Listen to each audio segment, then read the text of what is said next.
السلام علیکم ورحمۃ اللہ وبرکاتہ۔ بھائیوں بہنوں دوستوں بزرگوں عزیزوں، ایک نئے سوال جواب کی مجلس میں آج ہم آپ کی خدمت میں حاضر ہیں۔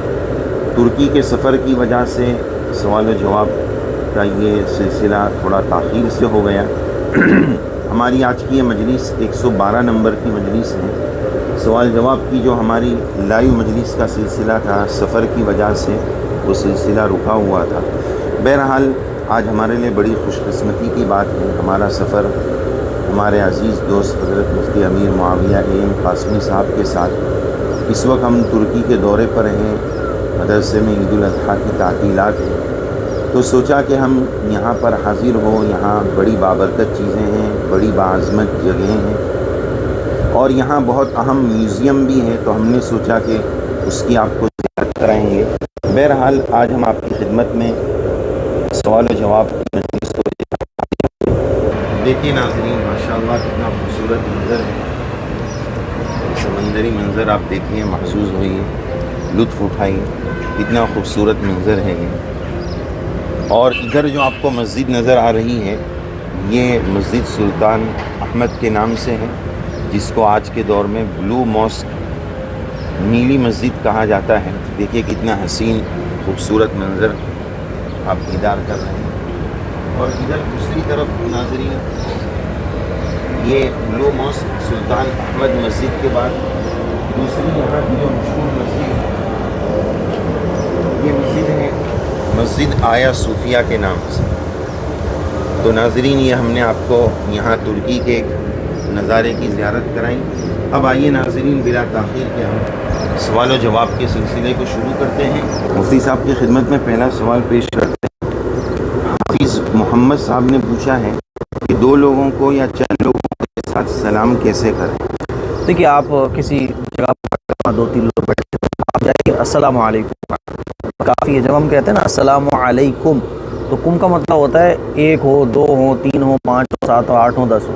آپ لے کے سلام مت کرو بس کسی کو۔ اگر آپ نے کہہ دیا فیضان صاحب السلام علیکم، تو وہ فیضان صاحب کے لیے سلام ہو گیا۔ بس تین چار لوگ بیٹھے ہوں، نام مت لو کسی کا، السلام علیکم ورحمۃ اللہ، بس ہو گیا سلام۔ الگ الگ سلام کرنے کی آپ کو ضرورت نہیں ہے۔ خدیجہ پوچھتے ہیں کہ حیض کی حالت میں تکبیرات تشریق پڑھ سکتے ہیں، اور پڑھ سکتے ہیں تو کب پڑھنا چاہیے؟ نماز تو نہیں ہے۔ پھر تکبیرات تشریق تو اصل میں عشرہ ذی الحجہ کی ایک خاص آپ کہہ سکتے ہیں عمل ہے، وظیفہ ہے، جو اللہ کے نبی صلی اللہ علیہ وسلم کو بہت پسند تھا۔ چلتے پھرتے اٹھتے بیٹھتے آپ جیسے چاہو ویسے تکبیرات تشریق پڑھ سکتے ہو، نارمل ڈیز میں بھی پڑھ سکتے ہو، کیونکہ اس میں اللہ کی بڑائی اور اللہ کی حمد و ثنا بیان کی گئی، جب چاہو جب پڑھو۔ ویسے تو تکبیرات تشریق کا حکم ہر نماز کے بعد واجب ہے۔ اب جب نماز بھی نہیں تو ظاہر ہے کہ اس کا وجوب جو ہے وہ ختم ہو گیا، لیکن بہرحال حیض کی حالت میں اللہ کا ذکر کر سکتے ہیں۔ تو جیسے کہ مفتی صاحب نے بتایا، آپ جب چاہے اللہ کا ذکر کر لیں۔ اگلا سوال ہے، قرآن مجید کی تلاوت شروع کرنے سے پہلے اعوذ باللہ بسم اللہ پڑھنا سنت ہے یا اس کا کیا حکم ہے؟ ہاں، مسنون یہ ہے کہ قرآن مجید کی تلاوت سے پہلے آپ اعوذ باللہ پڑھو، بسم اللہ پڑھو۔ یہ ادب بھی ہے، اور قرآن مجید کو شروع کرنے کا، یعنی قرآن مجید کی اسٹارٹنگ کرنے کا ایک اچھا طریقہ ہے، مسنون ہے، پڑھنا چاہیے۔ قرآن مجید میں اللہ تعالیٰ کا حکم ہے فَإِذَا قَرَأْتَ الْقُرْآنَ فَاسْتَعِذْ بِاللَّهِ، کہ جب تلاوت شروع کرو تو شیطان مردود سے اللہ کی پناہ میں آ جاؤ۔ تو اس وجہ سے تعوذ بھی ہے، اور قرآن مجید کی تلاوت ایک اہم کام ہے، اللہ کے نام سے اس کی شروعات ہونی چاہیے۔ آگے پوچھتے ہیں کہ مجھ پر بہت زیادہ قرض ہے، تو کیا اس قرضے کے ساتھ میں عمرے پہ جا سکتا ہوں؟ دیکھو، قرضہ ہے تو قرضہ چونکہ ادا کرنا یہ واجب ہے۔ خدا نخواستہ آپ اس دنیا سے چلے گئے اور آخرت میں آپ پہنچو گے تو آپ سے حساب ہوگا، بھائی قرضہ ادا کیوں نہیں کیا تھا، پھر نیکیاں دلائی جائیں گی۔ اور عمرہ کرنا یہ کوئی فرض نہیں ہے، بس سنت ہے، اسی لیے پہلے آپ قرضے کی ادائیگی کرو۔ ہمیں یہ دیکھنا چاہیے کہ شریعت کی طبیعت کیا ہے، نہ کہ ہمیں یہ دیکھنا چاہیے کہ ہماری طبیعت کیا ہے۔ تو شریعت کی طبیعت، شریعت کا مزاج یہ ہے کہ پہلے قرض ادا کرو، بعد میں عمرہ کرنے جاؤ۔ تو ہمیں بھی اپنا مزاج شریعت کے مطابق بنانا چاہیے، قرضے کو ادا کرو۔ یہ بڑا مسئلہ بہت اہم ہے، لوگ قرضے کو بہت ہلکا سمجھتے ہیں، آپ کے عمرے سے زیادہ اہم آپ کا قرض ادا کرنا ہے۔ ایسا نہ ہو کہ ہم دوسرے کا مال دبائیں اور اس سے حج عمرے کریں، تو ایسے حج عمرے پر ظاہر ہے کہ کوئی ثواب بھی مرتب نہیں ہوگا۔ حذیفہ محمد پوچھتے ہیں کہ میڈیکل کی دکان کھولنا کیسا ہے، کیا اس کی کمائی حلال ہے؟ بالکل میڈیکل کی دکان کھولنا چاہیے کیونکہ آج مسلمانوں کو ضرورت ہے اس کی. ہاں میڈیکل کی شاپ پر بہت ساری چیزیں ایسی ہوتی ہیں، آپ غلط سلط چیزیں ناجائز اور حرام چیزیں رکھنا وہ الگ چیز ہے، لیکن جو لوگوں کی ضرورت کی چیزیں ہیں دوائیاں وغیرہ، اور اس میں پروفٹ بھی اچھی ہے، کام بھی اچھا ہے، اور اس میں خدمت بھی ہو جاتی ہے. اگر آپ یہ نہیں کرتے ہو کہ میں دوائیں بہت سستی دوں گا، مارجن کم دوں گا، تو بالکل میڈیکل اسٹور کر سکتے ہیں. محمد اسعد نے پوچھا ہے کہ آپ صلی اللہ علیہ وسلم کے روضے پر مدینہ منورہ میں حاضری ہو تو آپ پر اور صحابہ پر سلام کیسے پیش کیا جائے؟ بہت آسان طریقہ ہے. روضہ مبارکہ پر جب ہم پہنچے، اور اللہ ہم سب کو بار بار پہنچائے، الصلاۃ والسلام علیک یا رسول اللہ، الصلاۃ والسلام علیک یا حبیب اللہ، الصلاۃ والسلام علیک یا خیر خلق اللہ. پھر اس کے بعد حضرت ابوبکر پر الصلاۃ والسلام علیک یا ابا بکر الصدیق، الصلاۃ والسلام علیک یا عمر الفاروق. اگر عربی میں نہیں آتا ہے تو ایسا عربی میں سلام پیش کرنا کوئی ضروری نہیں ہے، اپنی زبان میں بھی آپ صلاۃ والسلام پیش کر سکتے ہیں.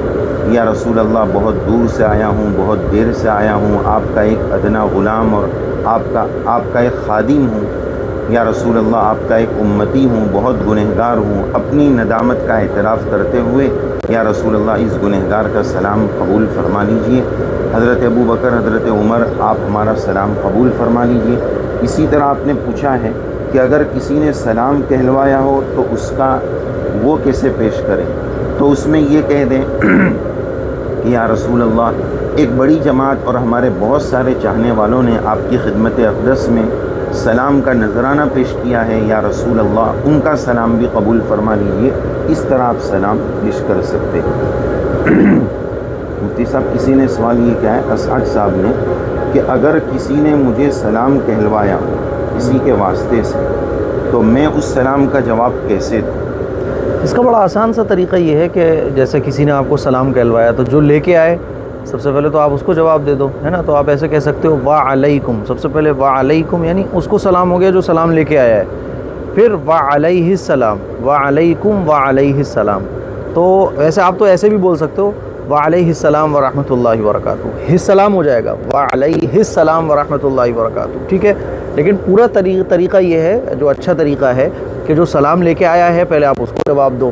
آپ کہو وعلیکم، پھر اس کے سلام کا جواب دو جس کی طرف سے آیا ہے، وعلیکم وعلیہ السلام ورحمۃ اللہ وبرکاتہ، ٹھیک ہے.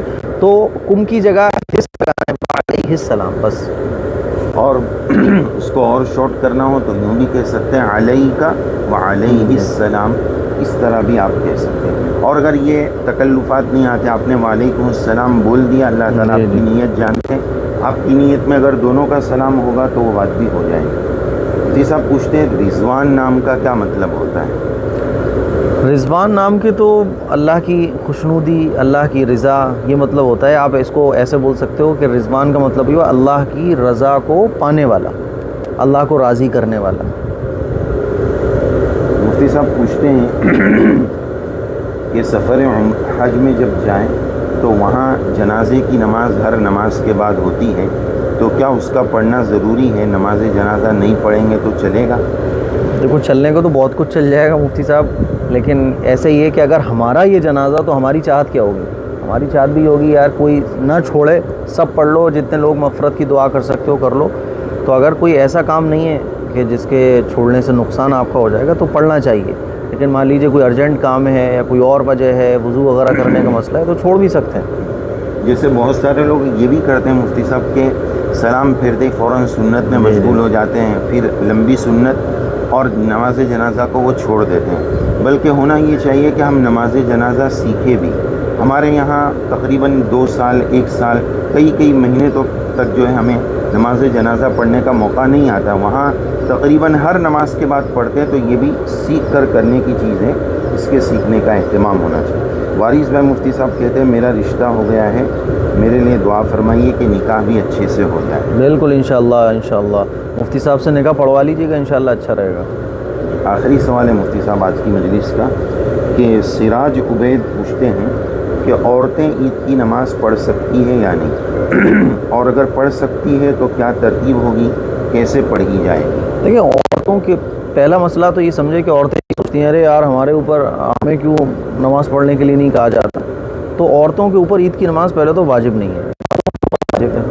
اب عجیب صورت حال ہے, جو واجب چیزیں ہیں آلریڈی عورتوں کے اوپر اس کی فکر نہیں ہے, لیکن جو واجب نہیں ہوتا ہے اس کی فکر کی جاتی ہے کہ یار عید کی نماز عورتیں کیوں نہیں پڑھ سکتی, کس نے منع کیا نہیں پڑھ سکتی, لیکن عورتوں کے اوپر واجب نہیں ہے.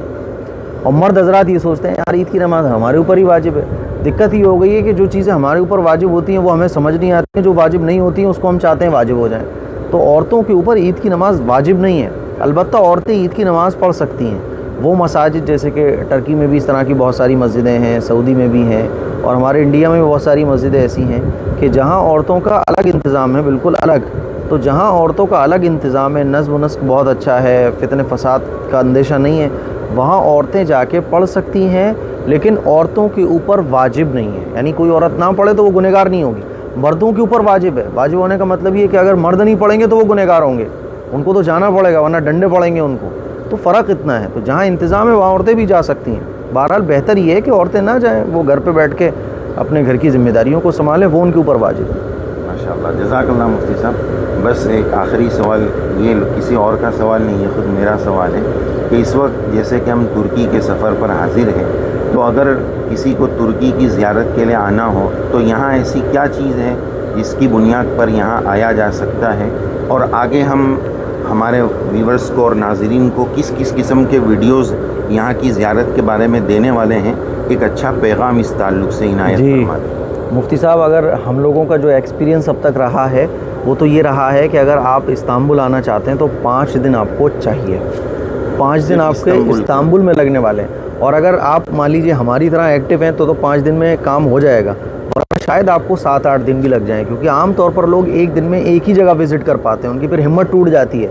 تو اگر ایک دن میں آپ ایک ہی جگہ وزٹ کر سکتے ہیں تو پھر آپ 8-10 دن استنبول میں لگا دو گے, اور اگر ایک دن میں 2-3 جگہ آپ کور کر سکتے ہو تو پھر آپ کو 5 دن کم سے کم چاہیے. اور یہاں بہت اہم چیزیں ہیں.